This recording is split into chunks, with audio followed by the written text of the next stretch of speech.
Yesterday was hot. Here we go today. And then we've got some big changes starting tomorrow. I mean, it's just the roller coaster that we're riding here, Stefano. Yes, we will. Wednesday is our day of transition for us, so showers and storms will come rumbling through the mid-state, mostly later on in the day, and that is where a severe weather threat comes into play. As we mentioned earlier, talking about it this time yesterday, the severe threat was only in areas north and west of Nashville, so northwest Middle Tennessee, parts of southern Kentucky. It's dipped a little bit farther to the south and east now. It includes Parsons, Centerville, downtown Nashville, Franklin, Clarksville, all of those areas. Low-end threat 1 out of 5. Far northwest Middle Tennessee and southern Kentucky, Paris and Hopkinsville, we're at about a 2 out of 5 on that scale. Damaging wind gusts, heavier rainfall should be the main concern. Can't say no to some very small hail. Tornado threat, not a concern for us at this point, but we'll keep an eye on things as we always do in the coming days. Now, today we're focused on the heat and the slight humidity that's with us. It won't be overly oppressive, as we've talked about,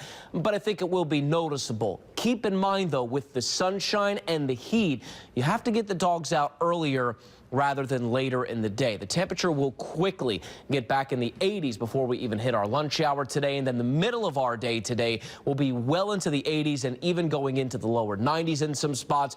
Good sunshine the entire day. If you are working outside, if you have to cut the grass, if you just do your work outside throughout the day, make sure you're staying hydrated, make sure you're dressing appropriately. The same goes for the kids if they have a game or practice after school today, because it is not going to cool off all that quickly. We're only going to slightly fall back into the 80s by about 6 and 7 o'clock. And by the way, the UV index for today is going to be right around 10, so very high. So SPF 30 or more is recommended if you are going to spend an extended period of time outside. Not everyone is going to push into the lower 90s. As we've talked about, there'll be some spots that do stay in the 80s. Couple degrees amongst friends won't make too much of a difference. Clouds are back tonight. Few showers and a rumble of thunder late tonight into very early tomorrow morning, though I don't expect major problems for the morning commute. As we head through the rest of the day, there should be some good dry time in there until about the late afternoon and into the early evening. Here comes that second line of showers and thunderstorms,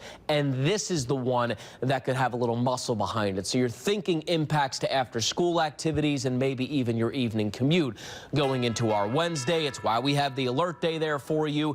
Next couple of days, it just stays unsettled in your first alert 7-day. Thursday and Friday, upper 70s, low 80s, off and on showers and thunderstorms. I will say the weekend, you should have a plan B ready for any outdoor activities. All of that being said, the showers and storms do look rather hit or miss, which does mean some dry time in there.